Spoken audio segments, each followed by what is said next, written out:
এক কেমন মর্মান্তিক কাহিনী।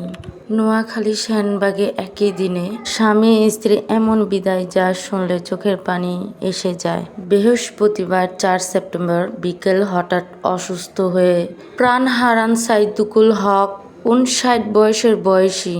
প্রিয় স্বামীকে হারানোর বেদনা সইতে না পেরে মাত্র ১২ মিনিটের মাথায় স্ত্রী বিবি মরিয়ম ৫৫ বয়সী মৃত্যু হয় স্ট্রোকে হারে। স্বামীর মরদেহ বহন করেছিলেন যে স্ত্রী, শেষমেশে তারও যাত্রা হলো চিরবিদায়ের পথে। একসঙ্গে বেঁচে ছিলেন, একসঙ্গেই চলে গেলেন।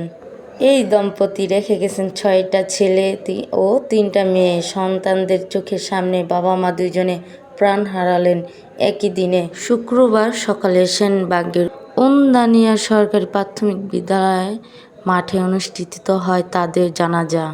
তারপর পারিবারিকভাবে কবরস্থানে দাফন করা হয় স্বামী স্ত্রীকে পাশাপাশি। গ্রাম জুড়ে শোকের ছায়া নেমে এসেছে। মানুষ বলছে, এই যে প্রেম ভালোবাসা এক অমর গল্প, যেখানে মৃত্যু পর্যন্ত আলাদা করতে পারেনি দুজনকে। ঠিকই যে ভালোবাসার মানুষ যদি ভালোবাসাই হয় সঠিক, সে মৃত্যু পর্যন্ত তাকে আলাদা করতে পারে না। তাদের ভালোবাসা দেখায় দিল আসলেই ভালোবাসা বলতে কিছু আছে। ভালোবাসা সত্য, পবিত্র। এটাই কেউ হারিয়ে যায় না। যে আপনার সে একান্ত আপনার। শুধু আগলে রাখার অভাবে দূরে চলে যায় কিছু ভালোবাসা, অবহেলিত হয় কিছু সম্পর্ক। প্রিয় মানুষটাকে যদি আগলে রাখতে না পারেন তাহলে আপনি কেমন প্রেমিক? ভালোবাসাকে আগলে রাখতে জানতে হয় প্রিয়, কারণ ভালোবাসা হলো মুক্তি পাখির নয়, যেখানে নীড় খুঁজে পায় সেখানে উড়ে চলে যায়।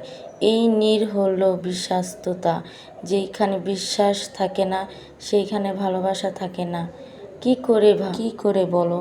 ভালোবাসা কোনো জয় না, পরাজয়ের বিষয় না।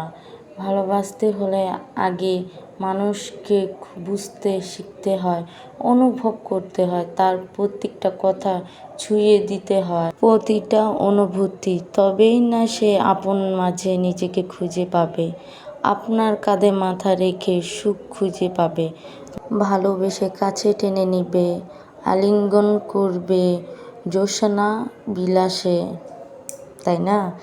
তো আমার এতক্ষণ যে কথাগুলো শুনলেন অবশ্যই আপনাদের মনেও লেগেছে, তাই না? তো যদি আমার ভিডিওটা ভালো লাগে অবশ্যই লাইক কমেন্ট করবেন। আর এরকম যদি মজাদার কথা শুনতে চান তাহলে অবশ্যই